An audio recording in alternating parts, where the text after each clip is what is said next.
Hello, everyone, and welcome to this week's edition of Old Guy Paintball. My name is Craig, and I am the host. This week, I'm going to do a review and talk about the recently held Tampa Bay Open, which was held like 2 weeks ago. A little bit behind, but I want to talk about that event and how things went and what my general views were as a fan. First of all, I thought it was a fairly well-run event.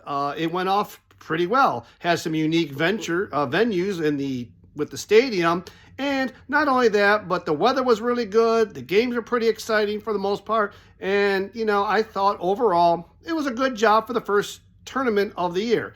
Congratulations to Red Legion for winning it.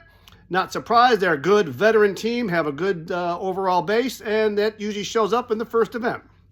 But one of the things I wanted to talk about was looking over at the stats again is first thing I want to talk about is four teams did not score any points. I mean, they did not actually win a match.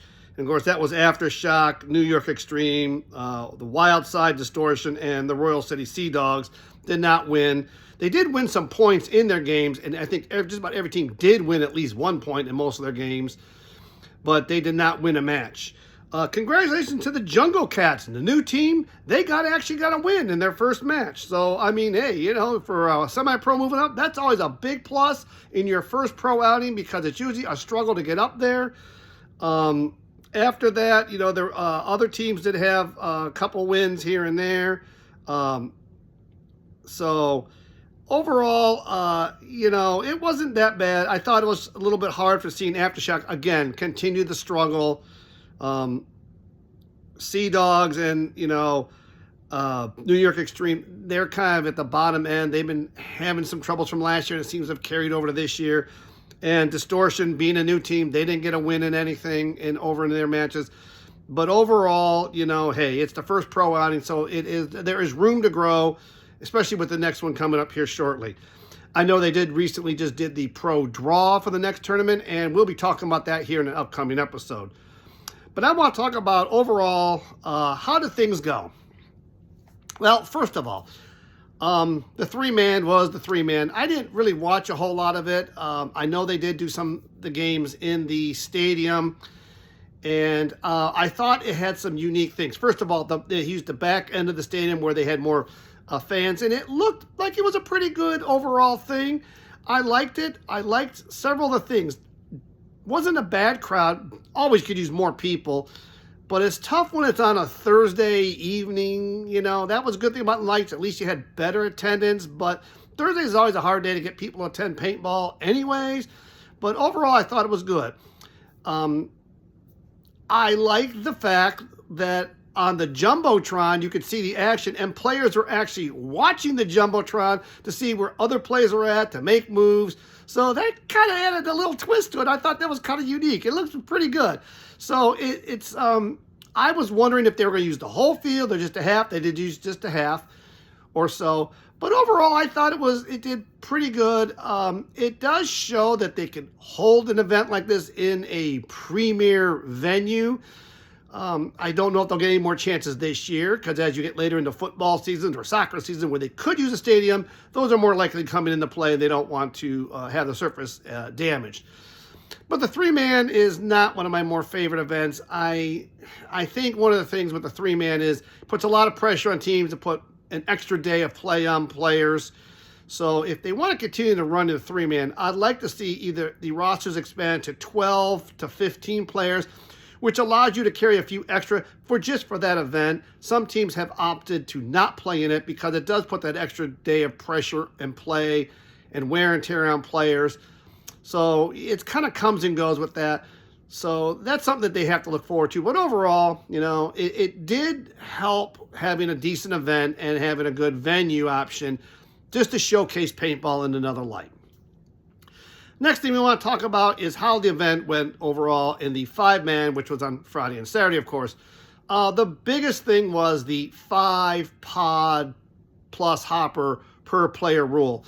Now, there were some unique things with that where players could hand off a pod after a point. The buzzer went off on a point, or they could leave a pod on the field.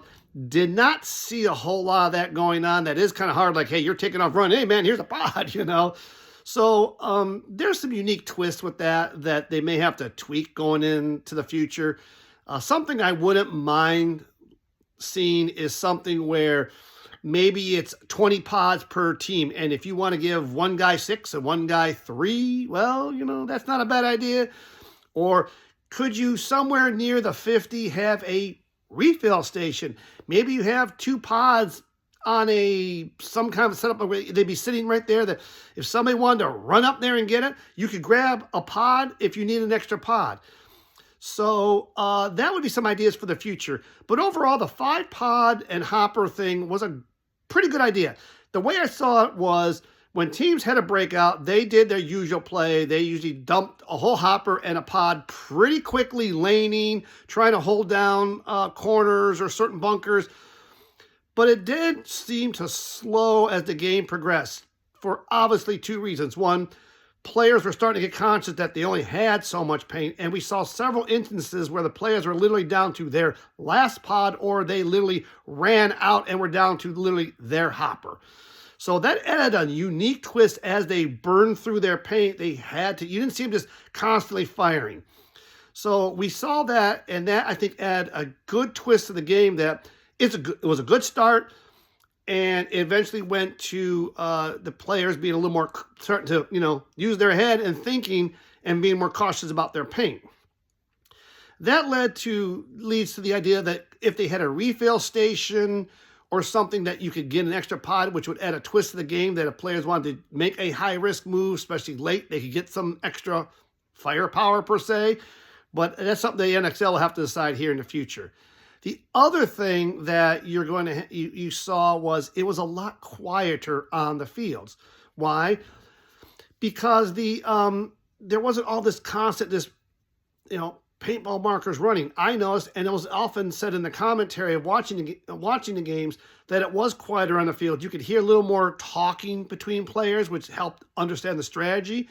But overall, it was just a quieter environment. I think it was more focused, that players were, they weren't just sitting there going do do do do do do do do and going. They'd be like bursting, like 2-2-2, 2-2-2. They were not trying to get into ramp mode because they knew that it would burn up more paint. And as I previously stated, players when they got low, sometimes they were forced to pick up paint on the ground, and that's always a risk because of it gets dirty, it could have other paint on it. But it added, a strategy level that we have not seen in the past. I also thought the games, I don't think the play you would say was any shorter per points. I still think they were running about, a couple of minutes, 3 minutes per point. But we saw a lot more points where, it would go to a higher point game, meaning it was, 4, 5, 6 points on a team that won. There also seemed to be a push for more getting a mercy rule on somebody because it kind of helped in the overall, decision for tiebreakers.